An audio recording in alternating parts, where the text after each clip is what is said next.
Chicken shop యజమానుల సంఘం మేము ఇలా అయితే నడపలేము, మేము క్లోజ్ చేసేస్తాం, దుకాణాలు క్లోజ్ చేస్తాం, మీరు ఏమైనా చేసుకోండి అన్న పద్ధతిలో వీళ్ళు ఒక బంధకాలు ఇచ్చారు. టోటల్గా చికెన్ షాపులకి వేస్తున్నటువంటి చికెన్ మీద మార్జిన్ పెంచితే 30 రూపాయలు అయితే ధర్మం అని వాళ్ళు చెప్తున్నారు. దీని తాలూకా మెయింటెనెన్స్ ఇతర ఖర్చులు వాళ్ళకి చాలా అవుతుంది. అది ఇప్పుడు ఇస్తున్నటువంటి మార్జిన్తో వర్కౌట్ అవ్వడం లేదు అనేది ఒక గొడవ. ఇది ఈ 16 రూపాయల మార్జిన్తో వర్కౌట్ అవ్వడం లేదు. గతంలో 26 ఇచ్చి 16 కుదించారు. నమస్తే, వెల్కమ్ టు తెలుగు రాజ్యం. నేను మీ సంతోష్. ఈ రోజు నుంచి అంటే April 1 నుంచి చికెన్ షాపులు బంద్కి ప్రకటిస్తున్నారు. అసలు ఎందుకు బంద్కి ప్రకటిస్తున్నారు? వాళ్ళకి చికెన్ షాప్ ఓనర్స్కి కావాల్సింది ఏంటి? ఆ బంద్కు ప్రకటించడానికి రీజన్ ఏంటి అనే విషయం పైన మాట్లాడడానికి మన ముందున్నారు భరద్వాజ్ గారు. నమస్తే సార్. నమస్తే సార్. ఈ రోజు నుంచి చికెన్ షాప్స్ బంద్ అని చెప్పేసి చికెన్ షాప్ ఓనర్స్ ప్రకటించారు. రీజన్ ఏంటి సార్? రీజన్ ఏం లేదండి, మార్జిన్ పెంచమని అడుగుతున్నారు వాళ్ళు. 30 రూపాయలు మార్జిన్ కావాలి మాకు అని అడుగుతున్నారు. గతంలో 26 ఇచ్చేవాళ్ళు, అది 16కు తగ్గించారు. ఈ 16కు తగ్గించడంతో మేము వ్యాపారాలు చేసుకోలేకపోతున్నాం కాబట్టి మార్జిన్ పెంచి 30 చేస్తే పద్ధతిగా ఉంటుంది అని వాళ్ళు అడుగుతున్నారు. పౌల్ట్రీ కంపెనీలు అంత మార్జిన్ ఇవ్వడానికి సిద్ధంగా లేవు కాబట్టి మేము అదే 16 ఇస్తాము అనే పద్ధతిలో వాళ్ళు వ్యవహరిస్తున్నారు. గతంలో కంటే తగ్గించి ఇవ్వటం అనేది ఎలా కరెక్టు? రేట్లు పెరుగుతున్నాయి, అలాగే మెయింటెనెన్స్ పెరుగుతోంది, ఇతర కష్టాలు ఉన్నాయి. కాబట్టి షాప్ ఓనర్స్ అంటే చికెన్ షాప్ యజమానుల సంఘం మేము ఇలా అయితే నడపలేము, మేము క్లోజ్ చేసేస్తాం, దుకాణాలు క్లోజ్ చేస్తాం, మీరు ఏమైనా చేసుకోండి అన్న పద్ధతిలో వీళ్ళు ఒక బంధకాలు ఇచ్చారు. ఈ బంధకాలకి పౌల్ట్రీ కంపెనీలు స్పందించి ఏదో ఒక నెగోషియేషన్ చర్చకి రావాలి, కూర్చోబెట్టి ఏదో మాట్లాడతారా, లేకపోతే మేమే నేరుగా ఇళ్ళకి డెలివరీ చేస్తామని కూడా అనొచ్చు.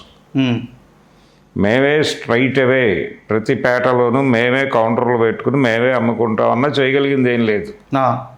అయితే చాలా సందర్భాలలో చాలా కంపెనీలకి వాళ్ళ అవుట్లెట్లు వాళ్ళకు ఉన్నాయి. ఈ కంపెనీ అవుట్లెట్లు పెరగటము కూడా ఒక రకంగా వీళ్ళకి మార్జిన్ ఇవ్వకపోవడానికి కారణం కావచ్చు. అందుకని ఇది ఎలా పరిష్కారం అవుతుంది అనేది పక్కన పెట్టేస్తే ఈ అవుట్లెట్లు కావచ్చు, ఇంకేదైనా కావచ్చు, టోటల్గా చికెన్ షాపులకి వేస్తున్నటువంటి చికెన్ మీద మార్జిన్ పెంచితే 30 రూపాయలు అయితే ధర్మం అని వాళ్ళు చెప్తున్నారు.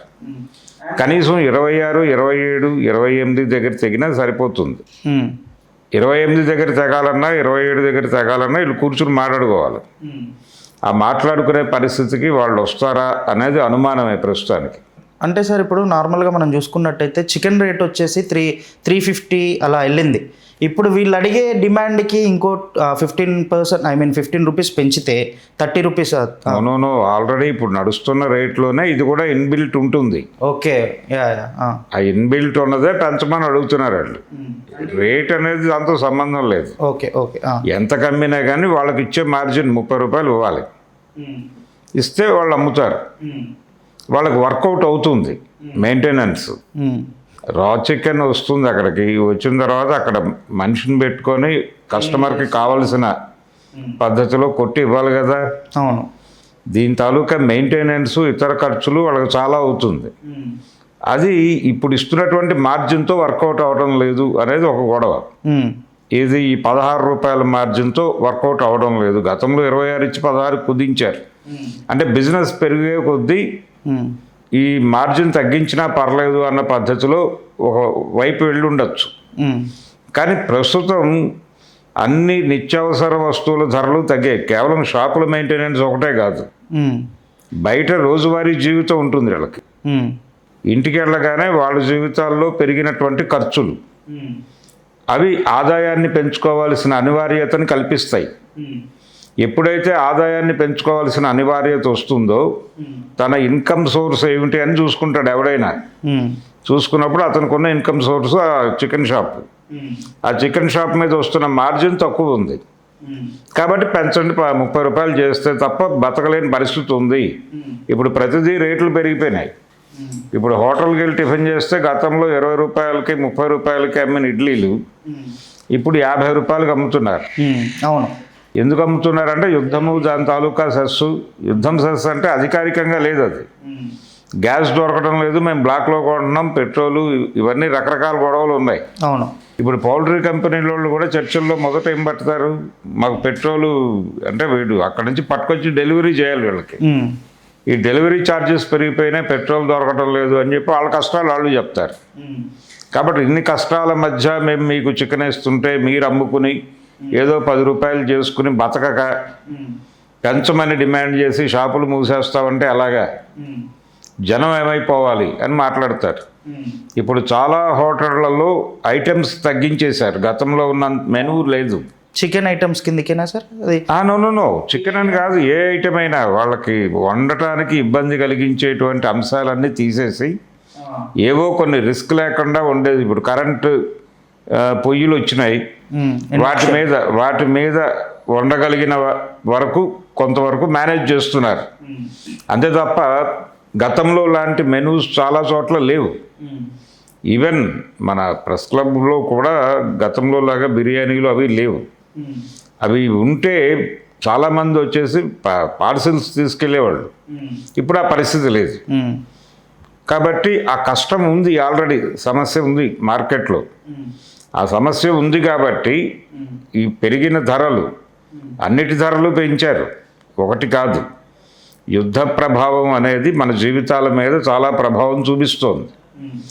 చూపించటం వలన ఏం జరుగుతుంది, ప్రతి చోట ఇబ్బందికరంగానే ఉంది. ఈవెన్ మీరు ర్యాపిడో లాంటివి బుక్ చేసుకున్నా కానీ మినిమం 20 రూపీస్ హైక్ ఇవ్వకపోతే వాళ్ళు రాట్లా. అవును, టిప్ పైన టిప్ అని కాదండి, ఒరిజినల్ ప్రైస్ మీద 20 రూపాయలు టాపప్ చేస్తే తప్ప కుదరని పరిస్థితి. ఓకే. ఎందుకు కుదరదు అంటే వాళ్ళ గిట్టుబాటు కావటంలా, గిట్టుబాటు కావడం లేదని చెప్పి వాళ్ళు కంపెనీకి మొరపెట్టుకుంటే వాళ్ళు ఇది పెట్టారు, ఈ సిస్టమ్. ఒక్కడి నీటిని బట్టి 40 రూపాయలు కొట్టేసి కూడా వెళ్ళిపోతున్నారు. అది వాళ్ళ అవసరాన్ని బట్టి ఉంటుంది. కాబట్టి ప్రతిదీ పెరిగిపోయింది, మెయింటెనెన్స్ పెరిగిపోయింది. ఇప్పుడు షాప్లో పనిచేసే కుర్రోడి ప్రెజర్ ఉంటుంది షాప్ ఓనర్కి, అయ్యా మేము డబ్బులు ఖర్చు అయిపోతున్నాయి, చాలా ఎక్కువ అయిపోయింది బయట, కొంచెం జీతం పెంచాలో, ఒక 50 రూపాయలు 100 200 పెంచమని అడుగుతాడు వాడు. ఈ ప్రెజర్ కూడా భరించాలి కదా ఓనరు. తన పర్సనల్ జీవితంలో వచ్చిన కొత్త కష్టాలు వాడు భరించాలి, సిబ్బంది జీవితాల్లో వచ్చిన కొత్త కష్టాలని భరించాలి, షాప్ మెయింటెనెన్స్ చూసుకోవాలి. ఇన్ని బాధ్యతలు చూసుకునే మాకు ఇస్తున్న మార్జిన్ ఏమిటి అని అడుగుతున్నారు. అండ్ ఇప్పుడు బంద్ చేస్తే సార్, హైదరాబాద్లో ఎక్కువ సేల్ అయ్యే చికెన్ ఎక్కడ అంటే హైదరాబాద్లో సార్, ఎందుకంటే lot of number of restaurants ఉన్నాయి. అండ్ దాంతోపాటు హైదరాబాద్ వాళ్ళకి బిర్యానీ అంటే చాలా ప్రీతి. ఇప్పుడు వీళ్ళు బంద్ చేస్తే హైదరాబాద్ రెస్టారెంట్స్కి ఏమన్నా దెబ్బ పడే అవకాశం ఉందా సార్? హైదరాబాద్ రెస్టారెంట్లకి ఇప్పుడు నేరుగా పౌల్ట్రీ నుంచి వాళ్ళు కంపెనీ నుంచి డెలివరీ చేస్తే వచ్చిన ఇబ్బంది ఏముంది, వాళ్ళు అక్కడ డ్రెస్సింగ్ చేసుకుంటారు కదా. ఇప్పుడు జనరల్గా చికెన్ అవుట్లెట్లు అన్నీ కూడా కస్టమర్ బేస్డ్గానే ఉంటాయి, డొమెస్టిక్ కన్జ్యూమర్సే ఉంటారు. డొమెస్టిక్ కన్జ్యూమర్ అంటే ఏదో వెళ్ళి రీటైల్ వెళ్ళి ఇంట్లో వండుకోవడానికి చికెన్ తెచ్చుకునే వాళ్ళే ఉంటారు, షాపులకు వెళ్ళేది. ఆ లోకల్ రెస్టారెంట్ల వాళ్ళకి ఒక కాంట్రాక్ట్, ఒక డీల్ ఉంటుంది, వీళ్ళు తీసుకెళ్ళి వేసేస్తారు. ఇప్పుడు వీళ్ళ నుంచి వేసుకునే బదులు వాళ్ళందరూ నేరుగా పౌల్ట్రీ వాడికి చెప్తే వీళ్ళకి వేసేది వాడు వ్యాన్లో తీసుకెళ్ళి అక్కడే పడేస్తాడు కదా. అవును. సో అలాంటి బేరాలు ఏవో సెర్చ్ చేసుకుంటారు వాళ్ళు. ఈ బంద్ పిలిపించినంత మాత్రాన్ని ఇమ్మీడియట్గా లేదు చర్చలకు వచ్చేసి వీడు చెప్పినట్టుగా 30 రూపాయలు ఇస్తారని గ్యారంటీ ఏం లేదు.